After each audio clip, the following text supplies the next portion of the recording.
Hello, it's September 28th or the 29th. I can't remember. I am recovering from my total laparoscopic vaginal hysterectomy, and it's week 3 for me. So I just kind of wanted to touch bases and let people know where I am in my recovery, offer some hope, give some insight. Um, I'm feeling much better. I can't explain how much better I feel. My doctor, he did clear me to drive, my OBGYN, he did clear me to drive after 2 weeks. And I did. I didn't have any problems. I made sure I patted my abdomen where the pelvic area where the seatbelt straps in. I patted that with a pillow. I don't go far. Um, I don't do shopping. Um, a lot of that pushing of the cart can be bad, and of course, picking up items. So maybe I'll run into Walgreens, but I haven't been able to go anywhere. Everybody's been getting on my case because I like to move around. I like to do a lot of things. I miss dancing. I miss skating. I miss living. It's a different life now, at least for a couple more weeks, I guess, 3 more weeks, and that's when he's going to clear me to return to work. During this time off, I am trying to embrace being still. Right now, we are still in COVID-19. Um, things are opening up a little bit more, and I haven't really been interested in hanging out, but I miss my friends and I miss my family. um, Most of my family lives in Illinois as well as my friends, and so they've come by, they've brought me food. Um, Everybody's been so helpful, and my husband, this is the hard part. It's you look good, you're trying to do stuff, people see you doing stuff, so they feel like, you're better. My husband, he tries to help me, and I would say, oh no, I got it, or I can get it. And he just gives me a look and it's like, okay, I'll sit down now. So it's challenging being at this stage of recovery. I don't have any pain. Every now and then I'll feel like a little twinge on my pelvic area, kind of like where my ovaries are. I still have my ovaries. Um, it was just my uterus that had to go. I had multiple fibroids, and it looked pretty bad. I don't know if I want to post a picture. I would like to. I was reading the pathology report and it described it as misshapen or something. It was really a grotesque description. And from what my gynecologist was showing me on the photos, my ovaries are beautiful. I mean, I have gorgeous ovaries. They're stellar. I have to say so. I love them. And the uterus, though, man, it was really enlarged. It should have weighed 512 grams. And the norm, no, no, no, no. I take that back. It should have weighed 50 to 60 grams. Mine was 512 grams. That's a little over a pound. And there were multiple fibroids. They didn't even count them. They gave measurements of some of the larger ones. They range from zero point 0.5 centimeters to like 5.6 or something like that. So they were pretty bad. And I had one growing off of the uterus, like a pedestal, I guess is what they call it. And it was kind of sprouting off the side. It was bad. So during this time, and I've mentioned in previous recordings that I've had fibroids, I guess, since about 30. And they saw them when I was pregnant with my last son, but it was only two of them. They were small. They didn't give me problems. So I thought I started having menstrual cycles at age 9. They were always heavy. Can you imagine a 9-year old with heavy clotting? And it was embarrassing. And I had so much pain. My grandmother, she was always giving me hot water bottles, but I move and go so much, people didn't know how bad things were. My husband, he told me, he's like, I didn't know you had pain like that. I didn't know things were that bad because I mask. I just kept doing what I do because that wasn't going to run my life. I just had to pack extra clothing. Still in my truck, I have a safety bag, so to speak. I have one in the wheel well. I have supplies in the glove compartment. I have a bunch of supplies in the console because I never wanted to be without. I never wanted to be embarrassed. And sometimes it happens. The first 3 days, guaranteed, there would have been an accident. So I've been reading other people's stories about their hysterectomies. I've gone online. And it's sad because I know these things, but it was so much of my life that I didn't think to separate it and think somebody else is having the same stuff. And I feel bad about it because this is a platform that I really do think I should have been on a long time ago. I didn't even know that July was Fibroid Awareness Month. And there's lots of organizations out there supporting women who have fibroids. Um, I was looking up the White Dress Project, and they promote awareness for uterine fibroids. Black Women's Health Imperative. Um, I saw some Zoom calls with them, and again, Kamala Harris. Uh, Still foggy. That's a problem still. At week 3, losing your train of thought, getting tired just in conversation or even with walking around. So Kamala Harris, she is Joe Biden's vice president running mate. I mean, candidate for vice president, his running mate for this year, 2020. And she introduced a bill, and good gosh, this is embarrassing. I I know this stuff. I write this stuff, but it's for uterine fibroid research and education, and it's Uterine Fibroid Research and Education Act, HR 6383. And this is so important because what it'll do, it'll put funds back in places so that women can have the resources that um, can educate them about fibroids. Um, Finding out how to get help for fibroids, um, just all those things. There are very prominent people who are impacted by this. Yvette Clarke, she is a congresswoman who was impacted um, by uterine fibroids, and she told her story. And I just think it's big in this climate now with election year and during COVID, so many things have come out about um, healthcare disparities in Black and Brown communities. And again, I feel as if I should have been more engaged in talking about it a whole lot more, but I'm here now. Some of the things that we think about with fibroid tumors, because when somebody said fibroid tumors when I in my 30s, I was like, oh my God, I have cancer. And my doctor kept telling me, my gynecologist at the time, he's like, they're benign, Nicole. They don't do anything. They're fine.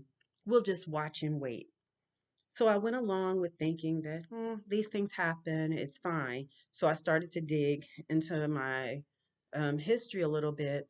And um, my mother, which is one of those things that really concerns me.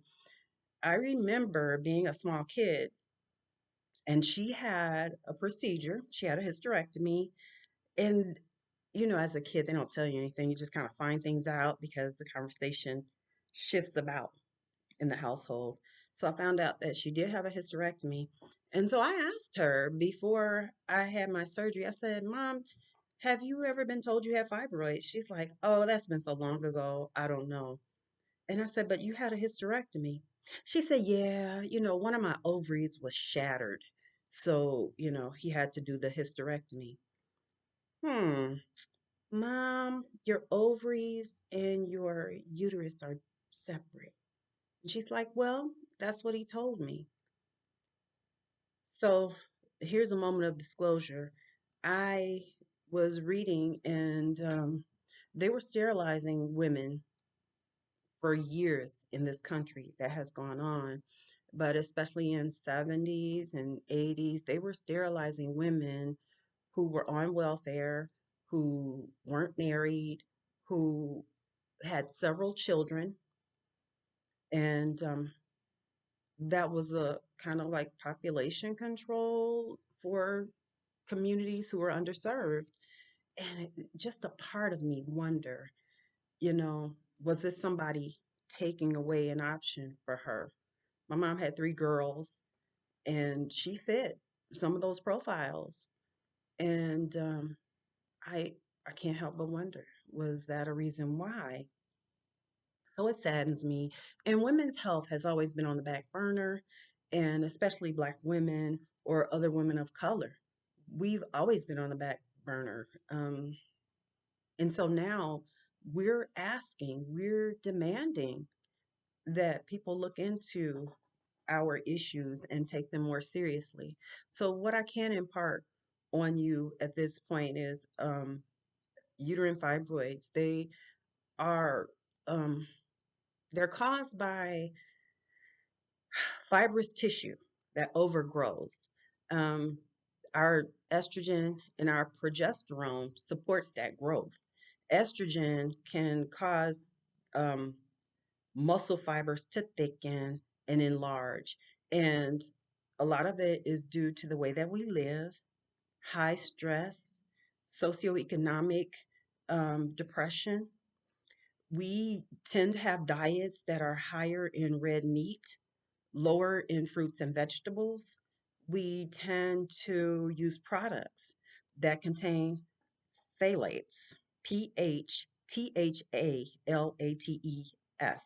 And that's found in everything. It's in baby products, shampoos, and soaps. It's in hair care products. And I'd heard last year that it's even found in relaxers, Black women, Brazilian women, women who have a coarser grade of hair who would like to relax the curl pattern, using a relaxer, done by your beautician or sold in Walgreens, CVS, and all those other places. Those chemicals um, are could be causative, and there are some studies that I've been, going through and reading about, and I'll try to include them in the link so that you can do your own research and follow up with that. But it's saying, I don't know, I remember back in the day when I was getting my relaxers, it was always such a burn, so much around the edges. Oh, your hair is bad. Girl, we got to get it straight. First of all, nobody's hair needed to be that straight. Okay.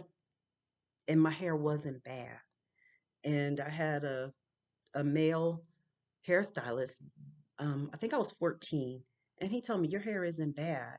I was I had come out of relaxers because they were breaking my hair off. I had long hair, and my hair was just shattering, breaking. He said, I'm gonna keep you in a press and curl, and we're gonna grow your hair back.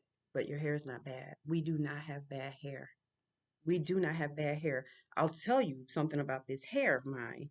They call it a coarse texture, and I have sister locks, but I'm having problems with my hair locking because it's soft. So I digress. Using relaxers and probably things that have color in them. I haven't I haven't delved too deeply into it, but also it's found in nail polishes, and they give name brands when I went on this website. And again, I'll list some of the information, but those are some of the things that we're at risk for, and the predisposition, some things we have no control of. Um, the stress, the microaggressions in our days. We, even if you didn't grow up in poverty or lower middle class, waking up in a different shade of brown or just being of color is a stressor. When you open your eyes in the morning, you always feel, and I'm generalizing. I'm not saying you.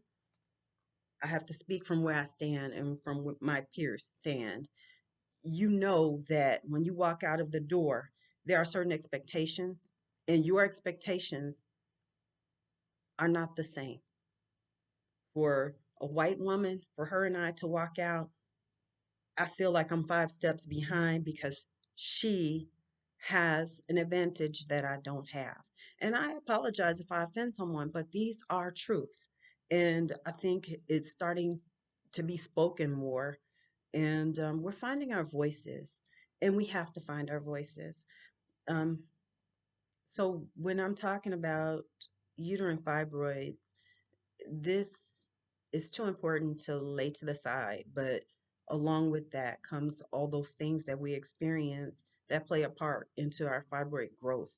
Um, as I read, I find that Black women tend to have larger uterine fibroids.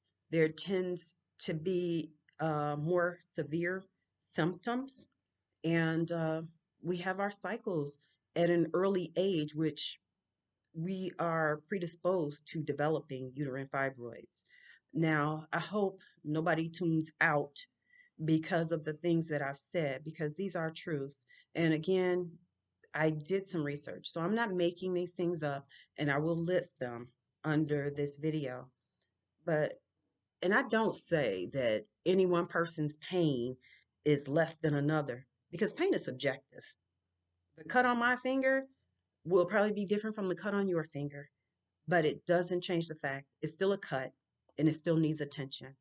So, fibroid sufferers, even if you are not a woman of color, I feel your pain because we've all been there. So, please don't let all those facts, let that be a platform for you to maybe even stand on with us. Um, but the whole mechanism of action of how these fibroids come about, they're the same for everyone. It's just that in women of color, things are different for us. And as time goes, I'll keep letting you know how I'm doing. And sometimes at week 3, um, I've seen the vlogs kind of tail off, and maybe somebody will come back after a year to discuss how they're doing. But I think it's important that for people who are going into this procedure to see, even because like I said, these are the times we look good, we feel pretty good, had some good days, still a little fatigued, not a lot of pain, eating and drinking well. um, those are the things that make us look good, and people like, oh, you seem okay, and the help stops or it changes, it lessens maybe. But please feel free to leave me comments, any questions that you have. I love people, and I love helping people, and I always want to be informative. And I just really thank you for tuning in. And I'll give you all the information I have, and I'll keep sharing over time. So you have a beautiful, amazing day. The sun is shining today. I feel fabulous. I am going to get up from this spot and relocate to another spot and do some sedentary work. I'm okay. Thank you. Have a great day.